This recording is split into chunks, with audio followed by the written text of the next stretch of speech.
Son las 8 de la mañana con 11 minutos, 8 de la mañana con 11 minutos, estamos de regreso, nueva hora de actualidad en Infinitas para conversar esta mañana a las 100.1 e Infinita.cl, hoy con Álvaro García, viceministro de Economía y Energía. ¿Cómo le va, ministro?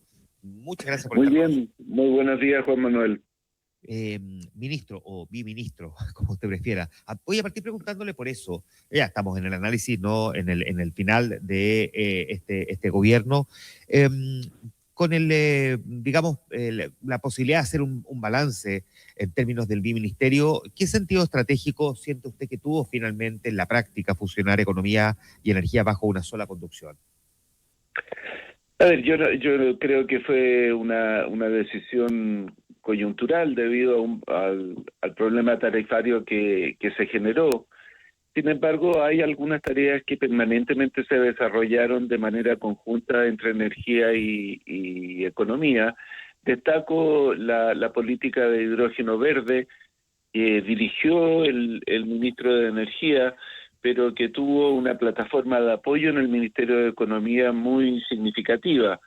Es una política que tiene una gran perspectiva para el país y que, como pocas antes, se asumió de una manera muy integral, desarrollando las condiciones para que hubiera la infraestructura que la industria requiere, creando líneas base de medio ambiente para acelerar los proyectos de inversión, fortaleciendo a los ministerios sectoriales con la misma perspectiva, creando condiciones para fortalecer la demanda por hidrógeno verde en el país, creando condiciones también para crear tecnologías que abastecieran a la industria. Por lo tanto, fue pensada de manera muy integral, que es lo que a mi juicio requiere el desarrollo del país.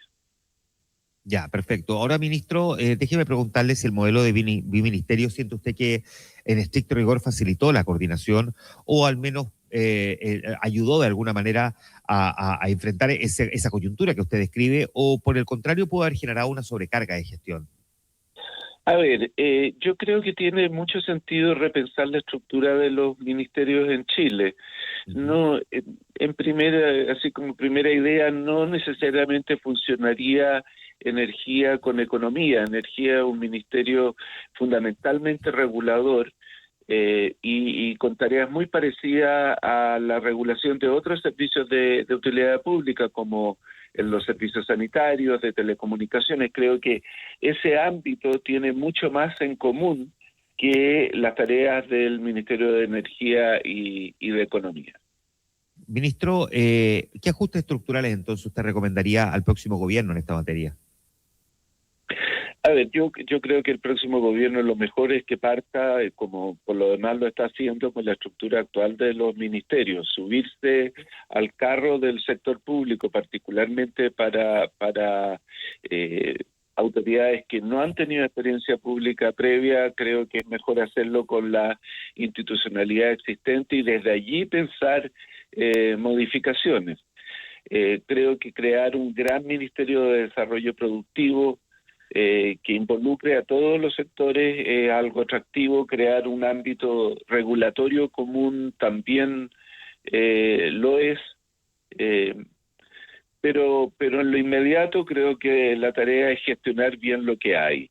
Chile tiene enormes oportunidades por delante en el ámbito económico, también grandes desafíos, especialmente en el ámbito macroeconómico, y por lo tanto creo que el foco tiene que ponerse en la gestión a través de las instituciones que existen. ¿Hubo áreas donde esta doble cartera tensionó, cree usted, de alguna manera prioridades?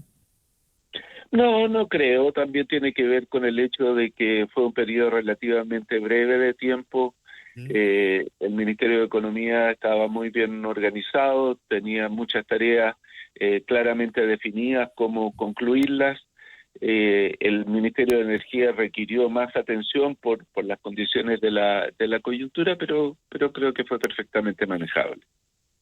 Y en ese sentido, ministro, ¿se pierde, cree usted, especialización técnica cuando se concentran dos ministerios estratégicos sin, como dice usted, repensarlo de una manera más estructural?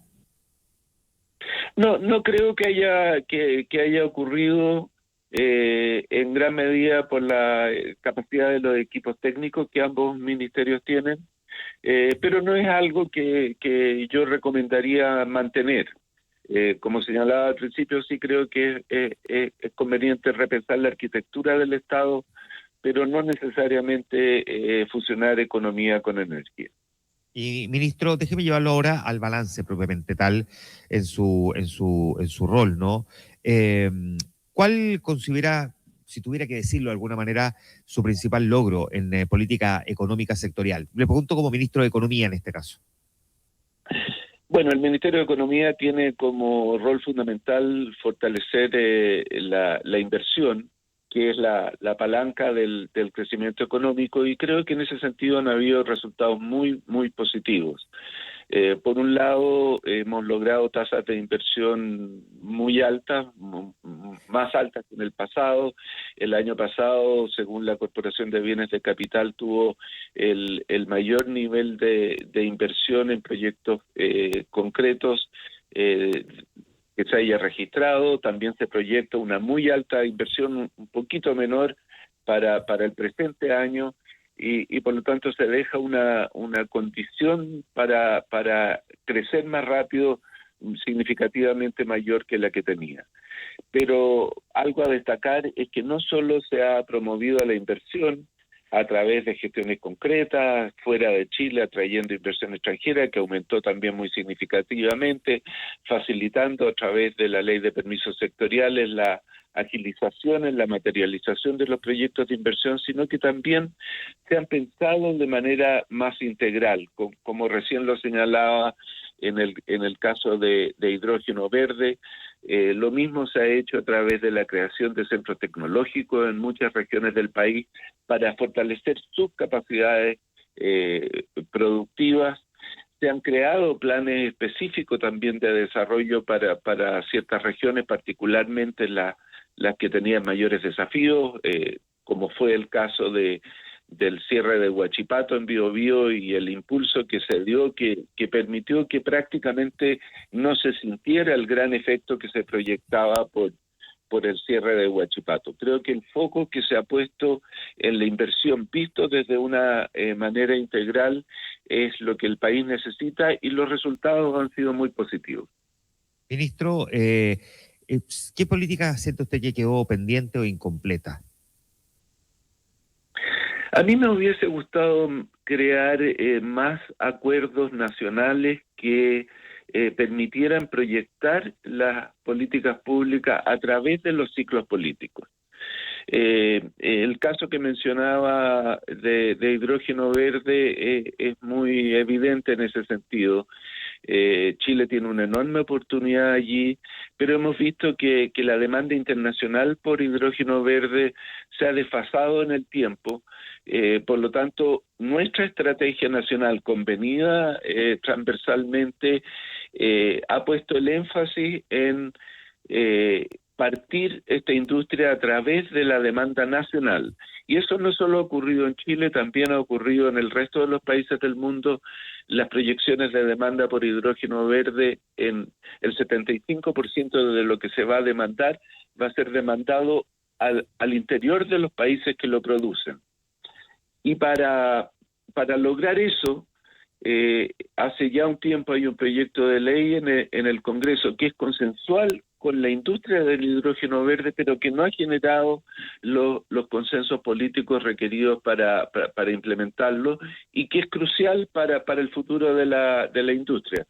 Creo que si hubiese existido un diálogo social más amplio a nivel del país en torno a cómo desarrollar esta industria, hubiera incidido de mejor manera en las decisiones políticas. Espero que el próximo gobierno vea esta situación. Algunos de los partidos miembros del próximo gobierno se han opuesto a este proyecto de ley, pero estoy convencido de que de no implementarse no va a ocurrir el desarrollo que podemos tener en esta industria. Hay varias industrias de hidrógeno verde que ya tienen sus permisos para iniciar el proceso de inversión y que están a la espera de la aprobación de este proyecto para hacerlo. Ministro, ¿usted cómo evalúa la inversión privada durante su gestión? Muy positivamente, como ya señalaba, el año pasado tuvimos un récord de inversión privada, también creció mucho la inversión extranjera, dando cuenta de la confianza que se tiene en el país en esta materia y las enormes oportunidades que Chile tiene. Si uno mira la cartera de proyectos de inversión, en el 80% de ella está concentrada en tres sectores: minería, energía e infraestructura. La infraestructura es indispensable para el desarrollo de los otros dos, y ahí están nuestras grandes ventajas competitivas. Algunas de ellas, como es la minería de cobre, históricas, pero otras muy nuevas, como es el hidrógeno verde, el potencial que tenemos en tierras raras o en otros minerales críticos que están en alta demanda internacional y que tenemos la fortuna de tener en abundancia en nuestro país. Ministro, y si siguiéramos esa misma lógica que usted describe, eh, ¿qué sectores económicos siente usted que hoy todavía están un poco rezagados y sobre los cuales se pudo haber avanzado más y que por una cuestión, si se quiere, de espacio-tiempo, no lograron avanzar todavía lo que a usted le hubiese gustado? A ver, yo tengo la impresión que se ha avanzado muy significativamente en el desarrollo de los sectores que tienen este potencial, y las cifras de inversión lo dan cuenta de ello. Ahora, el desafío que como país tenemos es incorporar mayor valor agregado a los recursos naturales que tenemos. Por eso destacaba lo que se ha hecho en el caso de hidrógeno verde, porque se pensó de esa manera. Pero ciertamente tenemos una falencia en ese sentido en nuestros minerales más tradicionales, como es la minería de cobre, donde tenemos enormes ventajas, pero si nos comparamos con los países que producen cobre en el mundo, Australia, Canadá, vemos que los vínculos que tiene la minería con el resto del aparato productivo son muy inferiores, y por lo tanto el potencial de desarrollo de le ofrece la minería al país está desaprovechado. Creo que en esa materia, si bien se hicieron esfuerzos, resta mucho por hacer. Ministro, ahora lo llevo al balance en energía. ¿El sistema eléctrico, siente usted que hoy día es más robusto que hace 4 años? Bueno, sin lugar a dudas es más robusto, más limpio. El sector energético desde hace muchos años tiene enormes volúmenes de inversión, cosa que ha seguido ocurriendo durante este gobierno, pero al mismo tiempo tiene enormes desafíos para su operación eficiente y segura. Un buen ejemplo de eso son las multas que recién está estableciendo la Superintendencia de Electricidad y Combustible a raíz del apagón que tuvimos el año pasado, y que da cuenta de las debilidades del sector en términos de contar con planes que permitan prevenir o atender eficientemente situaciones como esta, o la infraestructura de que dispone la industria para evitar la existencia de estos problemas. Si uno mira las causales de las multas, ve de inmediato lo que hay que hacer para evitarlo. Y la transición energética, ¿cuán compatible fue con la seguridad del sistema?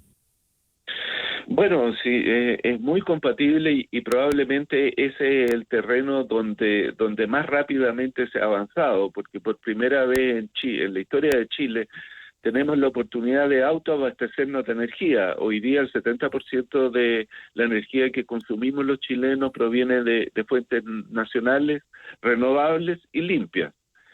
Eh, Sin embargo, el grueso de esa energía tiene el problema de que la energía solar se genera durante el día, pero no está disponible en la noche.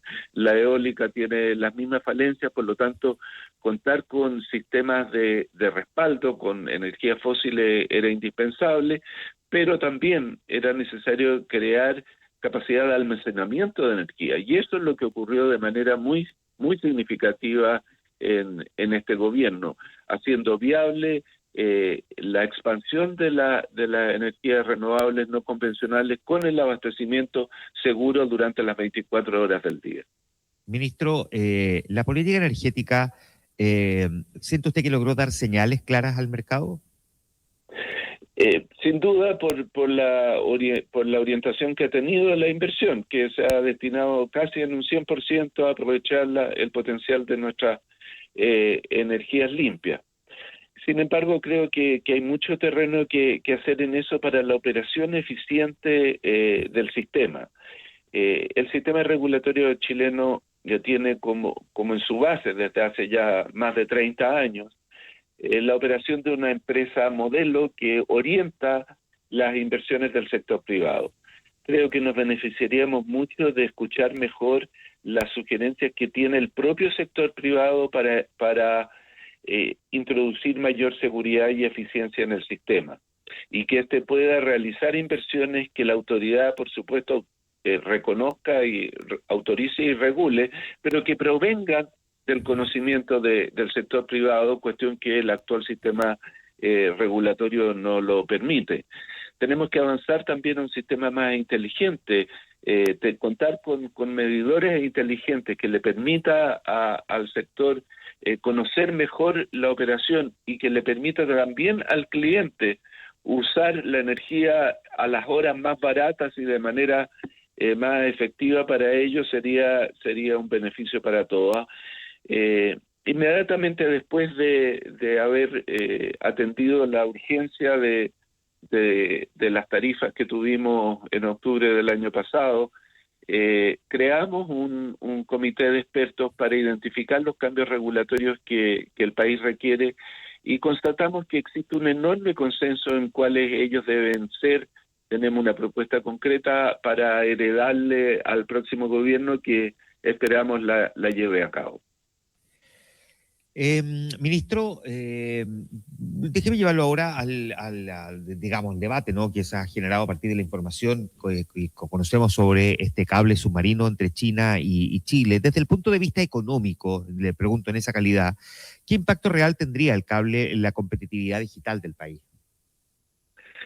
A ver, yo creo que sobre ese cable en particular ya se ha hablado lo suficiente. Lo que sí es evidente, a mi juicio, es que Chile, que básicamente depende de su comercio internacional, mientras más vínculos, más rápidos y más eficientes tenga con el resto del mundo, va a beneficiar a la economía chilena y por lo tanto apostar a tener comunicación directa con los principales mercados del mundo es indispensable. Afortunadamente, en ese sentido ya se está avanzando con un cable concreto que nos conecta tanto con el hemisferio norte de América como con los países del Asia a través de Australia.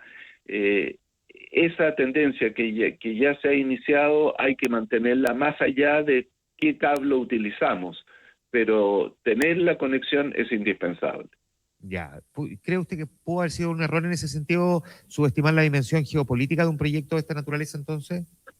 Yo creo que incorporar la dimensión geopolítica en el análisis de las inversiones es indispensable y es parte del proceso que se hace en Chile, como se ha señalado varias veces.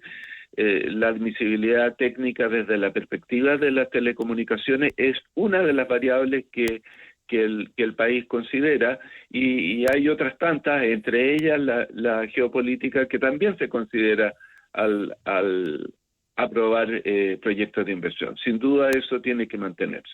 Ya, y en ese sentido la decisión técnica, ¿siente usted que estuvo alineada entonces con los criterios económicos o políticos?